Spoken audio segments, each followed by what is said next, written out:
Topan Ragasa atau dikenal sebagai Super Typhoon Ragasa melanda sejumlah wilayah Asia dengan dampak besar. Setelah menghantam Filipina dengan status badai kategori 5, Ragasa terus bergerak ke Taiwan, Hong Kong, Macau, dan Guangdong, Cina. Badai ini menimbulkan evakuasi massal, banjir, longsor, pemadaman listrik, hingga lumpuhnya transportasi publik. Jutaan warga pesisir kini menghadapi ancaman gelombang tinggi dan kerugian ekonomi.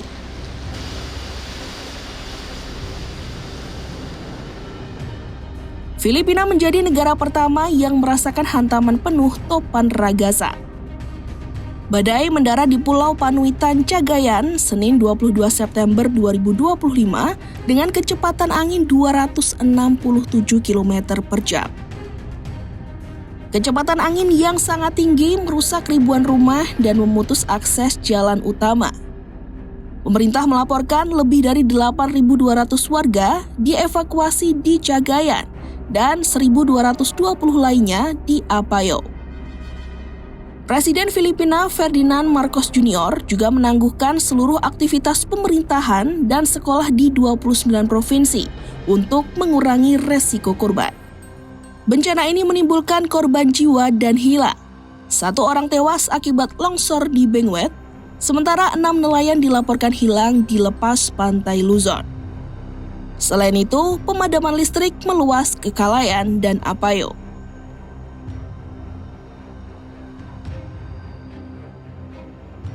Saat bergerak ke arah utara, Taiwan ikut merasakan dampak besar. Pemerintah menutup sekolah di wilayah Taitung dan Pingtung, serta melarang perjalanan ke pulau-pulau terluar. Peringatan banjir dikeluarkan untuk kawasan pesisir. Menurut laporan media lokal, 25 orang terluka akibat terjangan angin kencang dan banjir. Selain itu, lebih dari 273 penerbangan dibatalkan dalam 2 hari terakhir, sementara layanan feri dan jalur transportasi lainnya juga terganggu.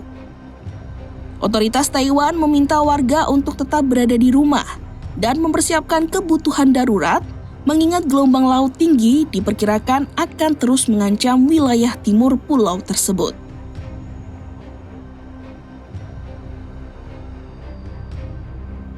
Di Hong Kong, pemerintah mengaktifkan sinyal badai nomor 8 pada Selasa 23 September 2025 siang. Peringatan badai tersebut memaksa sekolah, bisnis, dan transportasi publik berhenti total. Aktivitas ekonomi mendadak lumpuh. Warga berbondong-bondong memenuhi supermarket untuk membeli makanan dan air bersih hingga menyebabkan rak kebutuhan pokok kosong. Pemerintah juga membagikan karung pasir untuk memperkuat rumah-rumah di daerah rawan banjir.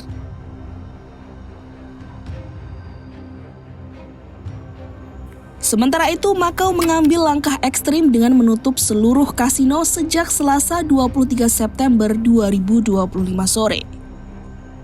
Keputusan ini menandai penghentian total kegiatan di pusat hiburan terbesar dunia. Selain kasino, sekolah dan kantor juga ikut ditutup. Transportasi publik berhenti beroperasi, dan warga yang tinggal di dataran rendah diminta bersiap menghadapi kemungkinan evakuasi.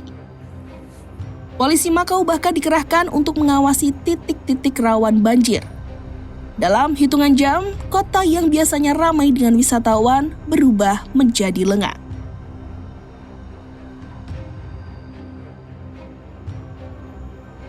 China juga meningkatkan status darurat di Provinsi Guangdong. Kota Shenzhen menyiapkan 800 tempat penampungan sekaligus, merencanakan relokasi besar-besaran terhadap 400.000 orang yang tinggal di kawasan pesisir. Pusat Peramalan Lingkungan Cina memperingatkan adanya gelombang laut setinggi 7 meter di sepanjang pantai Guangdong. Aktivitas sekolah dan kegiatan ekonomi di kota-kota besar seperti Guangzhou, Zhuhai, dan Songshan turut dihentikan. Tim darurat juga dikerahkan untuk membersihkan jalur evakuasi dan menebang pohon agar tidak membahayakan warga.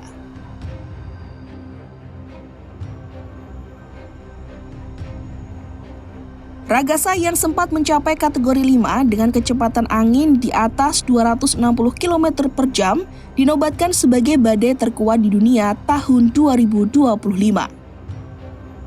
Astronom Jepang Kim Yafui bahkan membagikan citra satelit dari Stasiun Luar Angkasa Internasional yang memperlihatkan skala masif badai tersebut membentang luas di Samudra Pasifik.